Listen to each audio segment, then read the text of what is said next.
हाथरस कांड में बड़ी खबर सामने आ रही है। खबर है कि एसआईटी ने अपनी जांच पूरी कर ली है और जल्द ही कोई बड़ा खुलासा अपनी रिपोर्ट में कर सकती है। टीम अपनी रिपोर्ट आज सरकार को सौंप सकती है। गृह सचिव भगवान स्वरूप की अगुवाई में डीआईजी चंद्र प्रकाश और एसपी पूनम ने केस की जांच की है। पूरे मामले पर सीएम योगी खुद नजर बनाए हुए हैं। बता दें कि एसआईटी ने पिछले हफ्ते जांच शुरू की थी और 7 दिनों में रिपोर्ट सौंपने की बात कही थी। एसआईटी टीम जो है चंद्रवा के उस गांव भी पहुंची जहां पर पीड़िता जहां की रहने वाली थी और एसआईटी ने पीड़िता के परिवार वालों का भी बयान दर्ज किया है। तो उम्मीद ये है कि कोई बड़ा खुलासा हो सकता है। एसआईटी ने पिछले हफ्ते जांच शुरू की थी और ये जांच पूरी हो चुकी है और 7 दिनों में रिपोर्ट सौंपने की बात कही गई थी। हाथरस कांड की एसआईटी जांच अब पूरी हुई है। सरकार को इसको लेकर पूरी रिपोर्ट सौंपी जाएगी। तो क्या कोई बड़ा खुलासा हो सकता है? पहले से उम्मीद ये लगाई जा रही है और उम्मीद है कि कोई बड़े खुलासे इस रिपोर्ट के जरिए होंगे। तो एसआईटी ने पीड़िता के परिवार वालों का भी बयान दर्ज किया है। कई लोगों के बयान दर्ज हुए हैं। एसआईटी इस पर लगातार आपको बता दें कि 7 दिनों से जांच कर रही थी और 7 दिन का समय इस पर था तय कि 7 दिन के अंदर रिपोर्ट सौंपनी होगी। तो आपको बता दें कि गृह सचिव भगवान स्वरूप की अगुवाई में डीआईजी चंद्र प्रकाश और एसपी पूनम ने केस की जांच की और पूरे मामले पर सीएम योगी खुद ही नजर बनाए हुए हैं। आपको बता दें इस मामले को लेकर खूब राजनीति भी हुई है। हालांकि एसआईटी की टीम पहुंचने तक और जब तक की जांच रहेगी तब तक के लिए ये सरकार की ओर से फैसला था कि जितनी भी हाथरस से लगती हुई सीमाएं हैं वो सील रहेंगी।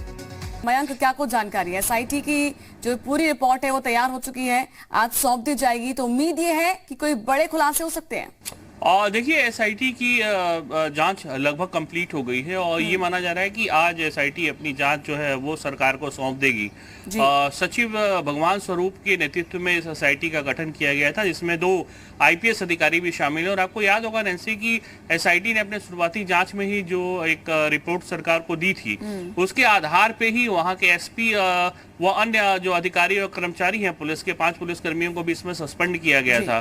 तो आज चूंकि ये जांच कंप्लीट हो गई है और जिस तरह का पूरा घटनाक्रम रहा है हाथरस में, जिस तरह की सियासी हलचल हुई है, सरकार पे तमाम सारे आरोप विपक्षियों द्वारा लगाए गए, विपक्षी दलों द्वारा लगाए गए, तो आज का दिन काफी अहम माना जा रहा है नैन्सी इस लिहाज से कि एसआईटी अपनी जांच आज रिपोर्ट जो है वो सरकार को सौंपेगी और देखना ये होगा कि इस जांच रिपोर्ट में क्या कुछ और लोगों पे कार्रवाई की संस्तुति की गई है या नहीं की गई है। क्योंकि एसआईटी का गठन इसी उद्देश्य से किया गया था कि जो पूरा सच है कम से कम वो सामने निकल कर आ पाए। तो आज का दिन इस लिहाज से नैन्सी अहम माना जा रहा है कि एसआईटी जब अपनी रिपोर्ट सौंपेगी उसमें किस तरह के तथ्य सामने आते हैं। और इसी के आधार पर अगर देखें मयंक तो गिरफ्तारियां होंगी। इसी के आधार पर अब ये खुलासा होगा कि कौन कौन इसमें संलिप्त तो था, क्योंकि अभी ये भी था कि इसमें पीएफआई कनेक्शन भी देखा जा रहा था, माहौल खराब करने की कोशिश थी।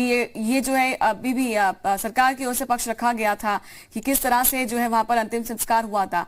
तमाम चीजों को अब जो है समेट कर ही एसआईटी ने रिपोर्ट तैयार की होगी। तो उम्मीद यह है कि जब बड़े खुलासे होंगे तो इसके साथ ही गिरफ्तारियां का दौर भी शुरू हो जाएगा।